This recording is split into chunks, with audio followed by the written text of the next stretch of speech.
கால வேளையிலும் மறுபடியும் உங்களை சந்திப்பதில் மிக்க மகிழ்ச்சி அடைகிறேன். இந்த நாளிலும் நாம் ஒரு வேத வசனத்தை தியானிப்போம்.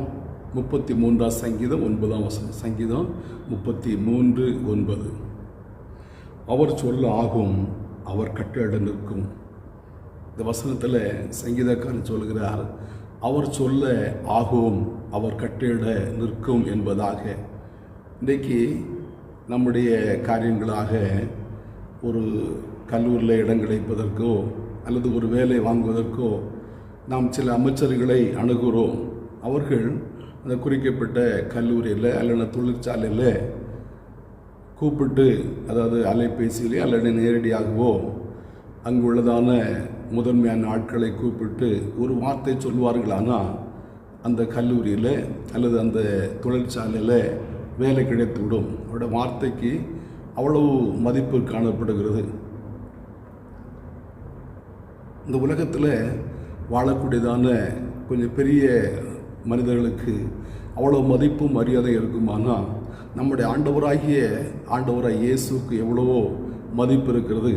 இங்கே தாவீது சொல்கிறார், அவர் சொல்ல ஆகும், அவர் கட்டளை நிற்கும் என்பதாக. அவருடைய வார்த்தைக்கு அவ்வளவு மதிப்பும் மரியாதையை காணப்படுகிறது. நம்முடைய வாழ்க்கையில் எவ்வளோ காரியங்களில் நொந்து போய் காணப்படுகிறோம்.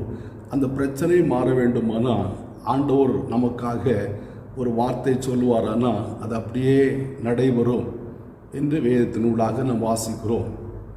குறிப்பாக மார்க்கு 5 அதிகாரம் 1 முதல் 16 வரைக்கும் உள்ள வசனங்களை வாசிக்கும்போது அங்கே ஒரு மனிதன் இருக்கிறான்.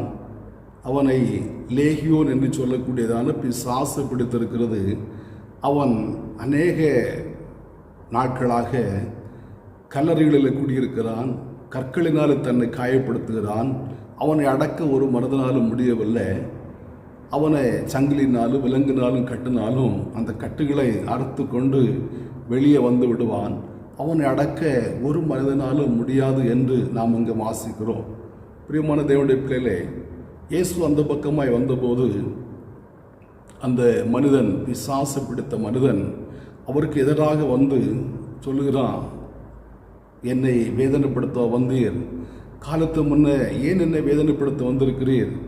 எங்களுடைய காலம் என்ன முடிவடையவில்லையே. இன்னும் சில காலம் நான் இங்கே இவனிடத்தை தங்கியிருக்க வேண்டுமே. நீர் என்னை அனுப்புவீரானா அந்த பன்றி கூட்டத்தில் அனுப்புவோம், நான் அங்கே போவேன் என்று சொல்லுகிறான். உடனே இயேசு அந்த பன்றி கூட்டத்துக்கு போங்க என்று சொன்னார். அந்த பிசாசுகள் பன்றி கூட்டத்துக்குள்ளே போனது. போய் அந்த பன்றி கூட்டம் முழுவதும் கடலில் பாய்ந்து மாண்டது என்று வேதத்தில் வாசிக்கிறோம்.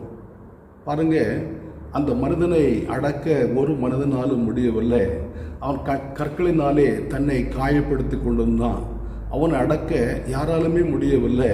அவனுடைய குடியிருப்பு கல்லறைகளிலே காணப்படுகிறது. இந்த வார்த்தையை கேட்கிற நம்முடைய அநேகருடைய வாழ்க்கையில் இந்த அனுபவம் தான் இருக்கிறது. அநேக கற்களினாலே காயப்படுத்தி வாழ்க்கையில் அமைதி இல்லாமல், நிம்மதி இல்லாமல், சந்தோஷம் இல்லாமல் பலவிதமான போராட்டத்தின் நடுவிலே நாம் போராடி கொண்டிருக்கிறோம். பலவிதமான தீமைகள் நம்மை சூழ்ந்து கொண்டிருக்கிறது. வாழ்க்கையில் நிம்மதி இல்லை, அமைதி இல்லை. எந்த பக்கம் போனாலும் நமக்கு ஒரு விடுதலை இல்லை. எந்த பக்கம் போனாலும் நாம் எதிர்பார்க்கிறதான அந்த நன்மை நடைபெறாதபடினாலே மிகவும் சோர்ந்து போய் காணப்படுகிறோம். அநேக பிரச்சனைகள் நம்முடைய வாழ்க்கையில் சூழ்ந்து கொண்டிருக்கிறது. அந்த மனிதன் எப்படி கற்களினாலே தன்னை காயப்படுத்தி கொண்டு வந்தானோ அதே போல அநேக தீய பழக்க வழக்கங்களாலே நம்மை கெடுத்து கொண்டிருக்கிறோம். நமக்கு தேவை ஆண்டுடைய ஒரு வார்த்தை. ஆண்டுடைய ஒரு வார்த்தை வருமானால் நம்முடைய வாழ்க்கையில் பெரிய ஆரோக்கியம் உண்டாகும். அவ்வளோ நாட்களும் அந்த பிசாசினாலே கட்டப்பட்டு, பிசாசினாலே காயப்படுத்தி கொண்டு, பிசாசினாலே வழிநடத்தப்பட்டதான அந்த வாலிபன், அந்த பிசாசு அவனை விட்டு போன உடனே அவன் வஸ்திரம் தரித்து இயேசுவின் பாதத்தில் அமர்ந்திருந்தான் என்று நாம் வேதத்தில் வாசிக்கிறோம். என்னை கேட்கிற அருமையான தேவனுடைய பிள்ளைகளே, நம்முடைய வாழ்க்கையில் கூட ஆண்டவர் ஒரு அற்புதத்தை செய்வாரானால் நம்முடைய வாழ்க்கையில் ஒரு பேரானந்தம் உண்டாகும். நம்முடைய வாழ்க்கையில் ஒரு அற்புதமான கிரியை நடைபெறும் போது மனிதர்கள் மற்றவர்கள் எதிர்பார்த்திராத ஒரு பெரிய காரியம் நம்முடைய வாழ்க்கையில் நடைபெறும் போது நம்முடைய வாழ்க்கை பிரகாசமாக மாறும். இன்றைக்கு அந்தகாரம் சூழ்ந்ததான ஒரு வாழ்க்கையாய் காணப்படுகிறது. மற்றவர்களாலே அற்பமாக எண்ணப்படுகிறதான ஒரு வாழ்க்கையாய் காணப்படுகிறது. மற்றவருடைய ஒரு கேள்விக்குறியான வாழ்க்கையாக காணப்படுகிறது. நம்முடைய வாழ்க்கையில் ஒரு மாற்றம் வர வேண்டுமானால் ஆண்டவர் ஒரு வார்த்தை நம்மை சொல்ல வேண்டும். இங்கே நாம் வாசிக்கும் போது அங்கே சொல்லப்படுகிறது, நீ இந்த மனிதனை விட்டு புறப்பட்டு போ என்று சொன்னார். இங்கே 9 அதிகாரத்தில் வாசிக்கும் போது இனி இவனுக்குள்ளே பிரவேசியாதே என்று 9:25 ஆண்டவர் சொன்னதை காண்கிறோம். ஆண்டவர் ஒரு வார்த்தை சொல்வாரானா அது ஒரு பூர்ணமான விடுதலை, பூர்ணமான ஒரு சௌக்கியம். அதுக்கப்புறம் இனி வேறொரு பிரச்சனையே வருவதற்கு வாய்ப்பே இல்லை. என்னை கேட்கிற அருமையான தேவனுடைய பிள்ளைகளை, நம்முடைய வாழ்க்கையில் எவ்வளோ பிரச்சனைகளை சந்தித்து கொண்டு இருக்கிறோம். அதில் ஒரு முடிவு வர வேண்டுமானா ஆண்டவரால் மாத்திரம்தான் முடியும். ஆண்டவரால் மாத்திரம்தான் முடியும். நம் ஆண்டுடைய சமூகத்தில் வர வேண்டும்.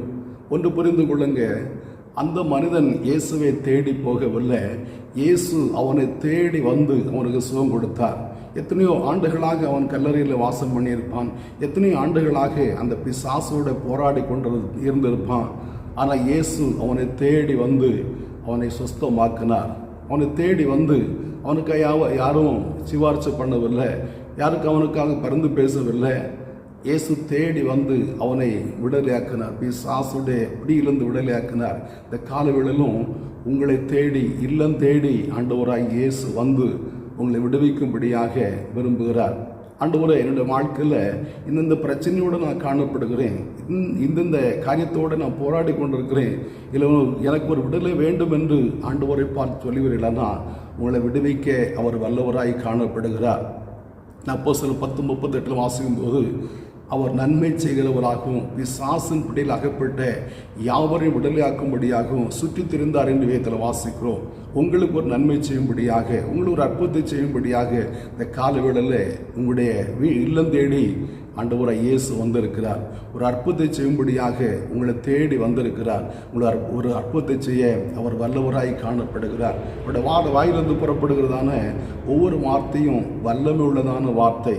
உங்களுடைய வாழ்க்கையில் எந்த தேவையோடு இருக்கிறீர்களோ, எந்த பிரச்சனையோடு இருக்கிறீர்களோ, அந்த பிரச்சனைகளை மாற்றி உங்களை மகிழ பண்ண அவர் வல்லவராய் காணப்படுகிறார். நாம் இங்கு ஒருவேளை அந்த பிசாசு பிடித்தவனை குறித்து மட்டும் தியானித்தோம். உங்களுடைய வாழ்க்கையில் எந்த பிரச்சனையோடு போராடி கொண்டிருக்கிறீர்களோ, வியாதியோடு போராடி கொண்டிருக்கிறீர்களோ, அந்த வியாதிகளை மாற்ற அவர் வல்லவராய் காணப்படுகிறார். யோவான் 5 அதிகாரத்தில் வாசிக்கும் போது 38 வருடமாக ஒரு மனிதன் வியாதியோடு போராடி கொண்டு வந்தான். அவன் சுகமாக வேண்டும் என்று எவ்வளோ பிரயாசப்பட்டான். அவனுடைய பிரயாசங்கள் எல்லாம் விருதாவாய் காணப்பட்டது. அவனுக்கு உதவி செய்ய யாரும் முன் வராத நிலைமையாய் காணப்பட்டது. ஆனால் இயேசு தேடி வந்து அவனை பார்த்து சுகமாக வேண்டும் என்று விரும்புகிறாய் என்று கேட்டு அவனை சுகமாக்கினார். அந்த தேவன் இன்றைய காலவெளியில் உங்களுடைய அருகில் வந்து உங்களை விடுவிக்க வல்லவராய் காணப்படுகிறார். வியாதியோடையோ பிசாசின் போராட்டத்தோடையோ இல்லை பலவிதமான நெருக்கத்தின் நடுவிலோ நீங்கள் காணப்படுவீங்கன்னா உங்களை விடுவிப்பதே ஆண்டுடைய பிரதான நோக்கமாய் காணப்படுகிறது. உங்களை ஒரு அற்புதத்தை செய்வதே ஆண்டுடைய பிரதான நோக்கமாய் காணப்படுகிறது. நாம் யோவானில் வாசிக்கும் போது நீங்கள் என்னை தெரிந்து கொள்ளவில்லை, நான் உங்களை தெரிந்து கொண்டேன் என்று யோவான் 15:16 வாசிக்கிறோம். நாம் ஆண்டவரை தேடி போகவில்லை, அவர் தேடி வந்து நம்மை விடுவிக்கிற தேவன், தேடி வந்து நம்முடைய வாழ்க்கையில் ஒரு அற்புதத்தை செய்கிற தேவன், தேடி வந்து நம்முடைய வாழ்க்கையை மாற்றுகிற தேவன். நம்முடைய வாழ்க்கையில் ஒரு மாற்றம் தேவை. எவ்வளவு நாள் பிசாசோடு போராடி கொண்டிருப்பது, எவ்வளவு நாள் கெட்ட பழக்க வழக்கத்தோடு போராடி கொண்டிருப்பது, எவ்வளவு நாள் வறுமையோடு போராடி கொண்டிருப்பது, எவ்வளவு நாள் வேலையில் இல்லாமையோடு போராடி கொண்டிருப்பது, எவ்வளவு நாள் மற்றவருடைய பரிகாச கூற்றோடு போராடி கொண்டிருப்பது. நம்முடைய வாழ்க்கையில் ஒரு மாற்றம் தேவை. அந்த மாற்றத்தை தரும்படியாக ஆண்டவராய் இயேசு நம்முடைய நடுவில் வந்திருக்கிறார். ஆண்டவருடைய வாழ்க்கையில் ஒரு மாற்றத்தை தருவீராக. நீர் சொல்ல ஆகும், நீர் கட்டிட நிற்கும். என்னுடைய வாழ்க்கையில் இந்த பிரச்சனை மாறுவதற்கு ஒரு வார்த்தை மாத்திரம் சொல்லும் என்று நீங்கள் ஆண்டவருடைய சமூகத்தில் விண்ணப்பிப்பீர்களானா வாழ்க்கையில் ஒரு பேர் ஆனந்தத்தை தர, ஒரு பெரிய மாற்றத்தை தர அவர் வல்லவராய் காணப்படுகிறார். ஆண்டவருடைய சமூகத்தை ஜெபிப்போமா? நல்ல பிதாவே, நன்றியோடு துதிக்கிறோம், வாழ்த்துகிறோம். இந்த காலவேளையிலும் ஆண்டவர் நீர் சொல்ல ஆகும், நீர் கட்டிட நிற்கும் என்று நாங்கள் வேதத்தில் வாசிக்கிறோப்பா. தாவே மக்கள் ஸ்தோத்திரம். ஆண்டவரே, இந்த ஆண்டவருக்கு தாவே பாருப்ப லேகியோன் பிசாசு பிடித்தவனுடைய வாழ்க்கையில் நீண்ட நாள் அவன் ஆண்டவரை பிசாசோட போராடி கொண்டிருந்தான். கல்லறைகளில் இருந்து தன்னை காயப்படுத்தி கொண்டிருந்தான். அவனை அடக்க ஒரு மனிதனாலும் முடியவில்லை. ஏசப்பா உமக்கு ஸ்தோத்திரம், தேடி வந்து அவனை குணமாக்கினீரே.